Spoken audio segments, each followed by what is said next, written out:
1절과 20절을 말씀을 가지고 수예배를 통해서 잘하는 자가 되기보다 합당한 자가 먼저 되라.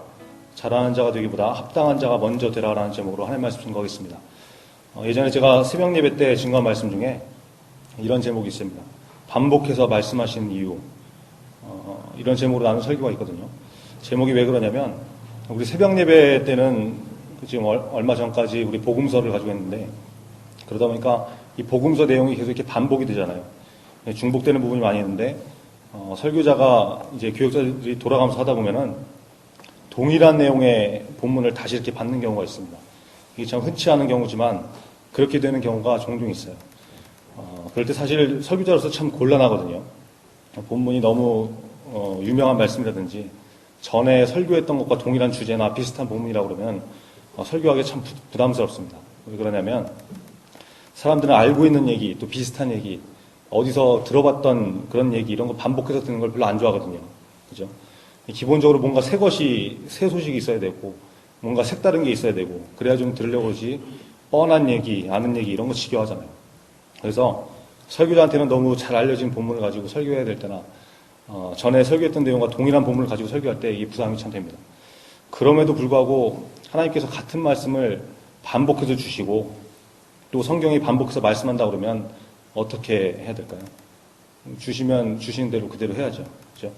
그 말씀에는 반복해서 주시는 이유가 분명히 있기 때문에 그렇다는 것입니다. 여러분도 믿음 생활하다가 그런 경험을 다 해보셨겠지만 우리가 세상을 살면서 부딪혀오는 문제들 때문에 쓰러지고 넘어지고 참 고민하고 있는 그럴 때가 있죠. 근데 예배를 통해서 딱 그 순간에 나에게 필요한 그 말씀을 주시는 거 여러분 다 체험해 보셨죠? 가끔 저한테 이제 설교 끝나고 문자나 메일 같은 거 통해가지고 뭐 말씀에 은혜를 받았다고 이렇게 말씀해 주신 분들이 있는데 그런 분들 얘기를 들어보면 참 신기한 게 내용이 굉장히 비슷합니다. 뭐라고 그러냐면 오늘 설교가 지금 저한테 꼭 필요한 그런 말씀이었다는 거예요. 내가 지금 그런 상황에 있는데 어떻게 알고 그 말씀을 줬냐고 그런다고요. 그러면 저는 이렇게 생각하죠. 그게 성령님께서 역사하시는 거죠. 그렇죠? 날마다 그 순간에 필요한 말씀이기 때문에 그 말씀을 우리에게 주시는 것입니다. 그 말씀 붙들고 싸우라고. 그렇죠? 그래서 그 말씀에 순종해서 승리하라고 그것을 주시는 것입니다. 그럴 때마다 깨닫는 게 뭐냐면 하나님께서 사랑하시는 자에게 말씀을 주신다는 것입니다. 신명기 33장 3절을 보니까 여호와께서 백성을 사랑하시나니 모든 성도가 그 수중에 있으며 주의 발 아래에 앉아서 주의 말씀을 받는다. 이렇게 말씀합니다. 설교를 들어도 밤낮 남의 얘기로 들리는 사람들 있죠. 전혀 내 말씀 아닌 것 같고 뭔 소리인지도 모르겠고 깨닫지도 못하겠고 그런 사람이 있는 반면에 날마다 주시는 말씀 가운데서 하나님의 음성이 들리는 사람이 있다는 거예요. 깨달아지고 위로가 되고 때로는 막 마음이 찔리기도 하고 막 그래요. 이유가 뭡니까? 하나님께서 사랑하시는 백성에게 말씀을 주시기 때문에 그렇죠. 바꿔 말하면 말씀을 주신 것은 하나님께서 그만큼 나를 사랑하시기 때문이고 그래서 말씀이 들리고 깨달아지고 내 말씀을 믿어지면 우리가 감사할 수밖에 없다는 거예요. 근데 문제는 뭐냐면 그렇게 말씀을 주시는데 그래서 듣고 깨닫긴 하는데 우리가 말씀대로 살지를 않더라는 거죠. 그러니까 뭡니까? 하나님께서 안타까워서 마치 그런 거 있잖아요. 부모가 그 자식에게 말하는데 안 들으니까 한 번 더 얘기하고 또 한 번 얘기하고 자꾸 반복해서 얘기하듯이 하나님께서 우리에게 반복해서 말씀을 주신다는 것입니다. 안타까운 마음 때문에. 그러므로 하나님의 말씀을 반복적으로 주시는 이유가 뭐냐? 몇 가지 정리해보면 첫째는 그 말씀이 중요한 말씀이기 때문에 반복하시는 거죠. 지금 우리 청소년들이 중간고사 기간입니다. 학교에서 시험 보기 전에 선생님들이 이제 시험 범위를 쭉 정리를 해주죠. 그러면서 이제 해주는 게 있는데 중요한 것을 반복해 주는 거예요. 이거 중요하다. 이거 시험에 꼭 나온다. 이거 외워야 돼. 잊어버리면 안 돼. 이러면서 계속 강조하고 반복하더라는 것입니다. 하나님께서 성경을 통해서 또 설교를 통해서 여러분에게 반복적으로 주시는 강조의 말씀이 있습니다. 그게 중요하기 때문에 그런 거죠. 담임 목사님과 교육자들 이렇게 말씀을 증거할 때 희한하게 동일한 말씀, 일맥상통한 말씀이 선포될 때가 있죠. 이 교육자들이 짜고 준비하는 게 아니죠. 서로 다른 본문을 가지고 서로 이제 각자 이게 준비해서 오는데 예배 때마다 증거되는 말씀이 비슷한 경우가 있거든요. 오늘 메시지도 좀 그렇습니다. 이 설교 제목을 이 본문을 제가 4월 초부터 이렇게 정해놨는데 저는 이 설교를 준비하고 있으니까 그걸 느끼잖아요. 아마 민감하신 분들은 아실지도 모르겠는데 오늘 제목과 동일한 메시지가 최근에 이렇게 몇 번 반복이 됐거든요. 주일 저녁에서 오신 선교사님 간증 가운데도 이 메시지가 있었고, 화요일 새벽 예배 설교 중에 이 본문도 그대로 나오는 그런 일이 있었습니다. 여러분 가운데 이 말씀이 꼭 필요한 분들이 있기 때문에, 또 중요한 메시지이기 때문에 성령님께서 반복해 주시는 것을 제가 믿습니다. 그 말씀 붙드는 것이 여러분 지혜입니다. 그래서 말씀이 반복될 때 민감하게 깨달아서 그 말씀 붙드는 저와 여러분들이 간절히 바랍니다. 또 말씀을 반복적으로 주시는 이유가 뭐냐면, 둘째는 순종하지 않기 때문에 반복해서 주시는 거예요. 구약의 요나서를 보면 하나님께서 요나에게 니느웨로 가서 말씀을 전하라고 하시죠. 근데 이 요나는 불순종하고 다시스로 갑니다. 그러니까 하나님께서 어떻게 하세요?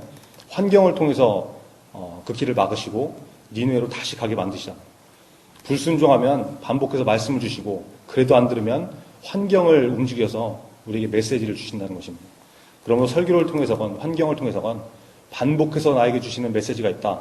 이런 것은 내가 그 말씀에 순종치 않고 있기 때문에, 하나님 뜻에 합당치 않은 그런 삶을 살고 있기 때문에 그럴 수 있다는 거예요. 여러분에게 반복해서 주시는 말씀이 있습니까? 하나님의 경고의 말씀입니다. 듣고 깨닫고 돌이켜야 됩니다. 그래서 오늘 주시는 말씀을 듣고 또 깨닫고 돌이키는 저와 여러분 되기를 간절히 바랍니다. 말씀을 반복적으로 주신 이유 세 번째는 뭐냐? 사랑하시기 때문에 반복해 주신다는 거죠. 구약을 보면 선지자들이 반복적으로 증거하신 말씀인데 그게 뭐냐? 여호와께 돌아와라. 너는 내게 돌아오라. 이스라엘아 돌아오라. 배역한 자식들아 돌아오라. 계속 돌아오라 돌아오라 말씀하신 거예요. 반복해서. 이스라엘 백성들이 하나님 앞에 범죄하고 우상을 섬기고 하나님을 떠났습니다. 그때 하나님께서 선지자를 보내셔서 말씀하시는 거죠. 돌아와라. 왜요? 사랑하시기 때문에. 그래서 반복해서 돌아올 때까지 말씀하신다는 것입니다. 두 사람이 있습니다. 여러분이 어떤 사람에게 메시지를 전하는데 미워하는 사람과 사랑하는 사람이 있어요. 이렇게 둘이 있습니다. 미워하는 사람한테는 어떻게 전할까요? 그냥 뭐 한마디를 해도 그냥 대충 하겠죠. 말하는데 듣지 않으면 다시는 반복해서 말하지 않습니다. 그러나 사랑하는 사람에게는 한마디를 해도 정성을 가지고 하고, 그죠? 만약에 사랑하는 사람이 그 말을 듣지 않는다 그러면 반복해서 말하죠. 그 차이라는 것입니다. 여러분, 사랑하면 반복해서 말씀 주십니다. 반복해서 주시는 이 메시지를 통해서 하나님의 사랑을 깨닫는 은혜가 저와 여러분 가운데 충만하기를 간절히 바랍니다. 요즘 사회를 말할 때 무한 경쟁 사회라고 하죠. 잘하는 사람은 다 성공하고 살아남고 못하는 사람들은 다 도태되고 죽습니다. 세상 사람들이 돈 버는 것에 눈이 뒤집혀 있는 이유가 무엇일까요?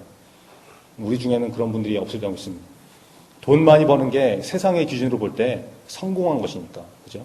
돈 많은 게 능력이고 잘 사는 것으로 평가받으니까, 그래서 돈 많이 벌려고 그러는 거 아니겠습니까? 카이스트에서 올해만 학생들이 4명이 자살했다고 그러죠. 수재라고 하는, 천재라고 하는 학생들이, 그렇게 공부를 잘하는 아이들이 왜 그런 어이없는 자살을 할까요?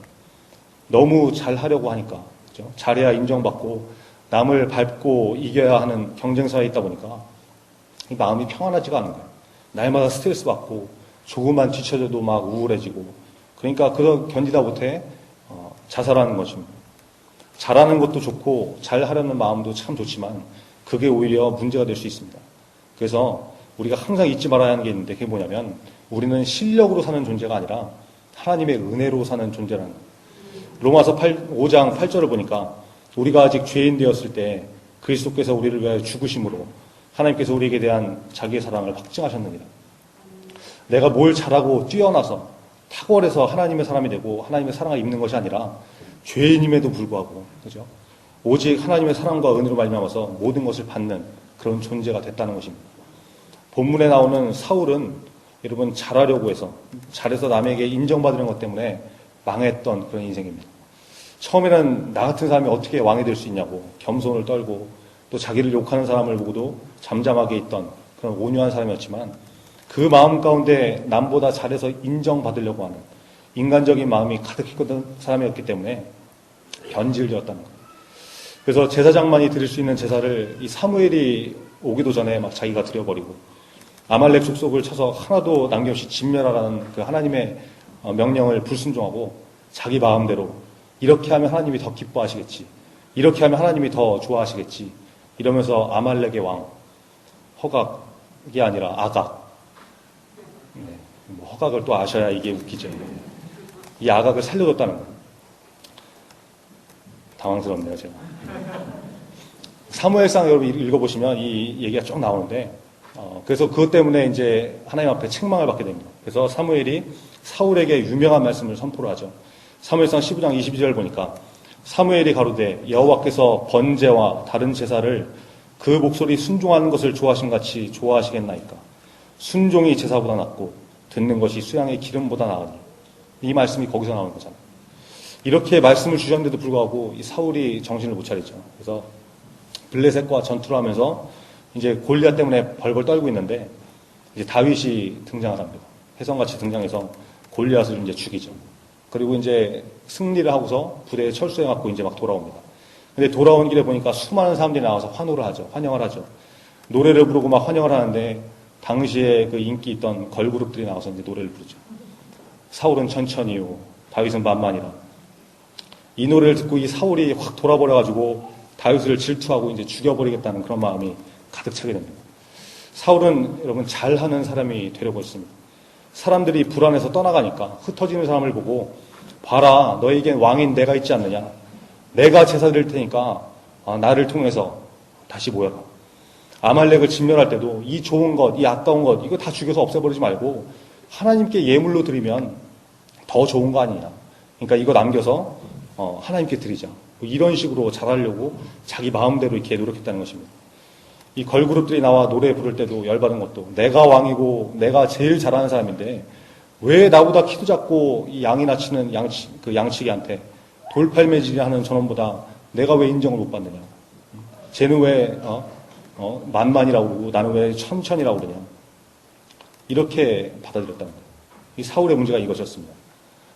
자기가 힘으로 하고 자기가 잘한다고 인정받으려고 했던 그런 마음이 가득했던 사람이라는 거예요. 그런데 여러분 다윗은 어떻습니까? 사울에게 쫓겨다니면서 죽음의 기회를 몇 번이나 간신히 넘겼죠. 그러다가 사울을 죽일 절호의 기회를 맞습니다. 그때 주변에서 사람들이 얘기합니다. 하나님께서 주신 기회라고, 죽이라고, 당장 사울을 죽이자고 이렇게 얘기하죠. 그러나 다윗은 어떻게 합니까?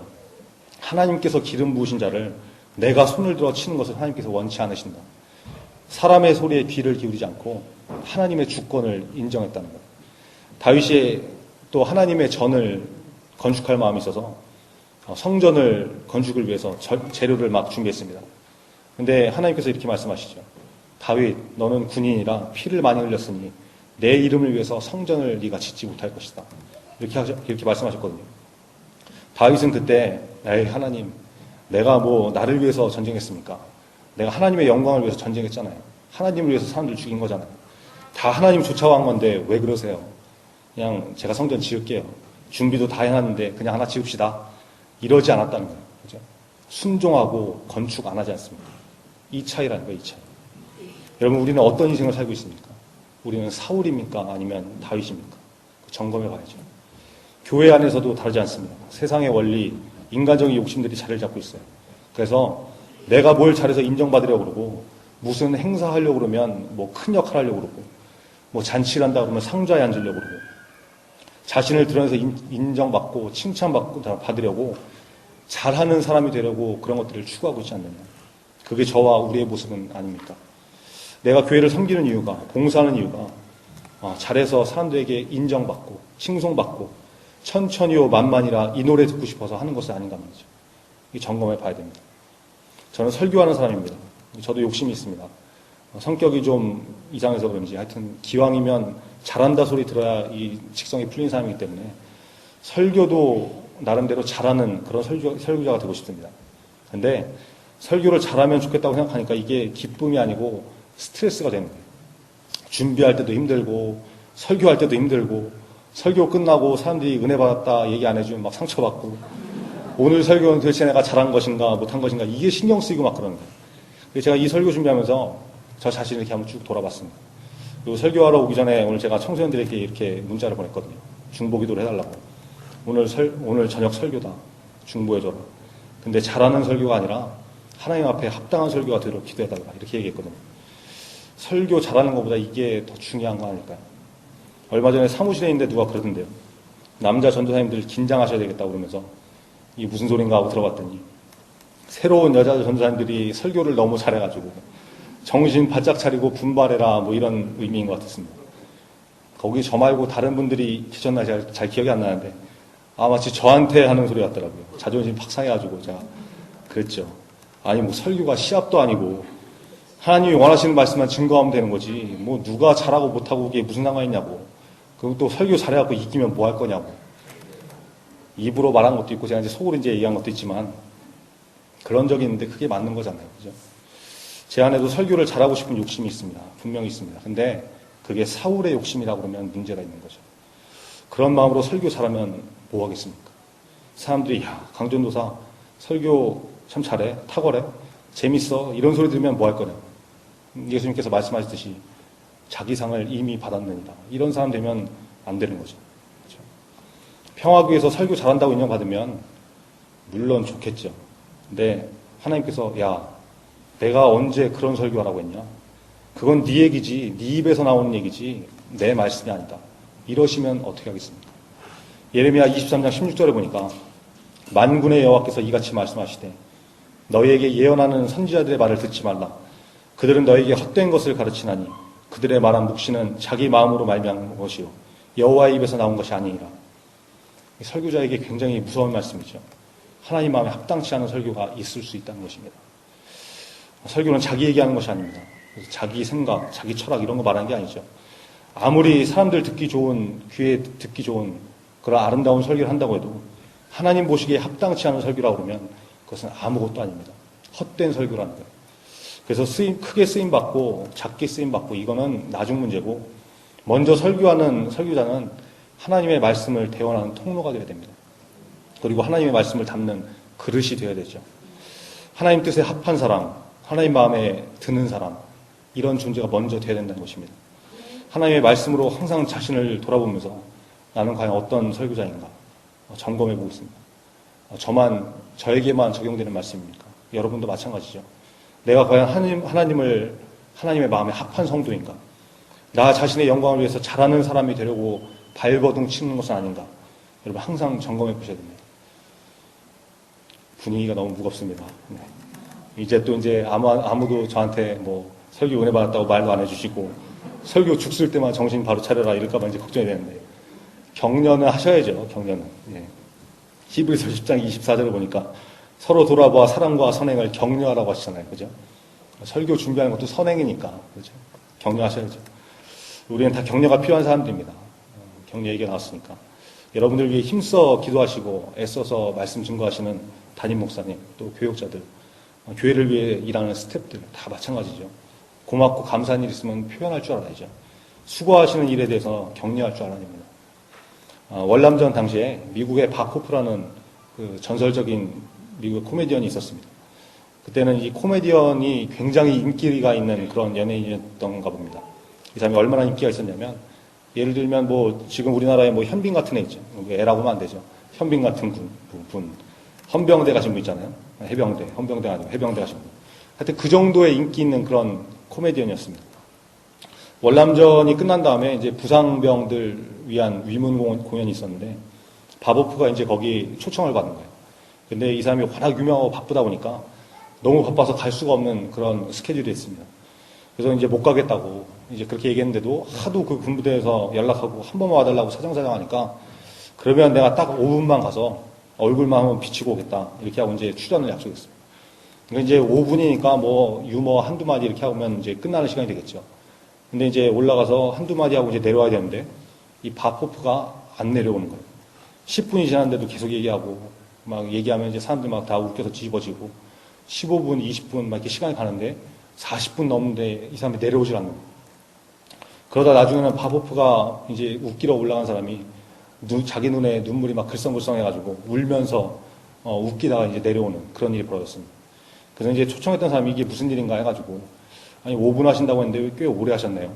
바쁘실 텐데 어떻게 그렇게 길게 하셨습니까? 이렇게 물어보니까 바포프가 그러더랍니다. 예, 저도 5분 하려고 마음 먹었습니다. 근데 스케줄이 너무 많이 잡혀서 빨리 갔어야 되거든요. 근데 제가 왜 못 내려왔냐면 맨 앞에 앉아있는 두 사람 때문이었습니다. 맨 앞줄에 상위군인 2명이 앉아있었는데 이제 웃긴 얘기하면 이제 박장대소라고 하잖아요. 막 웃으면서 박수치고 막 이제 깔깔대고 웃는데 이제 막 그런 사람들 있죠. 막 웃다가 옆에 있는 사람 막 쳐가지고 옆에 있는 사람 막 이유도 모르고 얻어 터지고 막 이런 사람들. 이제 그렇게만 이제 박장대소하고 이제 웃는 거예요. 근데 이 상위 군인들을 보니까 두 사람 다 팔이 한쪽밖에 없는 거예요. 팔을 다 하나씩 잃어가지고 한 사람은 오른팔이 없고 한 사람은 왼팔이 없는 거예요. 근데 이제 둘이 앉아서 웃길 때마다 이제 둘이 막 이제 박장대소 웃기니까 박장대소를 하는데 둘이 한 손씩 가지고 박수를 치더랍니다. 그 모습을 보는데 도저히 거기서 5분만 하고 내려올 수가 없더라는 거예요. 자기가 좀 웃긴 얘기하면 막 서로 웃고 박수를 치고 얘기 하나 끝나면 막 너무 재밌어가지고 막 환호하면서 박수 치면서 자기를 막 격려해 주는데 그게 그렇게 아름다워 보이고 고마워서 그 모습이 한 번 더 보고 싶어서 한마디 더 하고 또 한마디 더 하고 이렇게 해서 결국엔 자기가 막 감동을 받고 감격을 해서 막 눈물까지 흘리게 하는 그렇게 40분 동안 그렇게 얘기를 했다는 거예요. 격려는 이런 거죠. 상대방에 힘을 주고 상대를 살려주는 것입니다. 서로 격려해야죠. 저도 그런 경험이 있습니다. 몇 주 전에 이제 제가 속한 구역이 애찬 순사가 돼가지고 제가 설거지를 한 적이 있거든요. 근데 설거지를 하는데 옆에서 막 고생한다고, 너무 수고한다고, 어떤 분은 뭐 설거지하는 모습을 보고 은혜 받았다고 막 이렇게 얘기하고, 이 설교하는 사람들은 또 이제 은혜 받았다는 말이 이게 좀 이렇게 살짝 정신을 잃잖아요. 그래서 막 기분이 좋아가지고 이제 그 격려를 받고 제가 설거지를 했습니다. 설거지가 이 집에서는 당연히 하는 것인데 여기서는 여러분 안 하시는 모양이죠. 네. 여기서 막 격려를 받고 막 이러니까 힘이 하나도 안 들더라고요. 이제 힘이 안 드는 건 아니고 이제 거의 힘든 줄을 모르고 이렇게 하게 되더라고요. 이런 격려가 그런 것입니다. 서로 격려하시고 또 격려받고. 근데 그때 그거를 자기 영광으로 삼지 않으면 되겠죠. 그렇죠? 그런 것만 조심하시고 주변에 있는 사람들에게 잘했으면 잘했다고 칭찬도 하시고 격려하시는 여러분 됐으면 좋겠습니다. 말씀의 결론 맺겠습니다. 사울과 다윗을 통해서 두 사람의 차이를 살펴봤죠. 사울은 왕으로 세워서 기름 부으라고 했더니 나같이 미약한 사람이 어떻게 왕을 삼을 수 있냐고. 막 진보다리 같은데 막 숨고 그랬던 겸손한 사람이었습니다. 그리고 자기를 비아냥거렸던 사람도 있었는데 잠잠하게 참을 줄 아는 그런 온유한 사람이었습니다. 그러나 끝이 달랐죠. 너무 잘하려고 하다 보니까 잘못된 것을 추구했습니다. 사람의 인기를 사모하고 말씀에 순종하기보다 자기 마음대로 하나님을 섬기려고 했다는 것입니다. 다윗은 가축을 기르던 보잘것없는 집안에 태어난 막내 아들이었습니다. 나중에 왕이 된 다음에는 유부녀와 간음을 하고 그 여자의 남편까지 죽도록 만든 그런 사람이었습니다. 요즘 같으면 해외 토픽에 나올 그런 아주 악한 사람이죠. 진짜 문제가 있는 부족한 사람이었습니다. 그러나 그 마음의 중심이 하나님을 향해 있었기 때문에 하나님은 성경을 통해서 이 두 사람을 이렇게 표현하십니다. 사무엘상 15장 35절 보니까 여호와께서는 사울을 이스라엘 왕으로 삼으신 것을 후회하셨더라. 오늘 읽은 본문의 사도행전 13장 22절 보니까 다윗을 왕으로 세우시고 증거하여 가라사대 내가 이새의 아들 다윗을 만나니 내 마음에 합한 사람이라 내 뜻을 다 이루게 하리라 하시더라. 세상은 잘하는 것만 기억하고 1등만 기억하는 그런 세상입니다. 그러나 하나님은 우리에게 그렇게 말씀하지 않으십니다. 탁월하지 못해도 괜찮습니다. 하나님께서 쓰시는 사람은 약한 사람이죠. 약한 자를 들어서 강한 자를 부끄럽게 하신다고 했잖아요.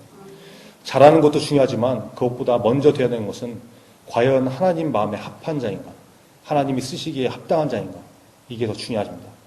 하나님 마음에 합당한 자는 죄에서 떠난 자, 하나님의 말씀에 순종한 사람입니다.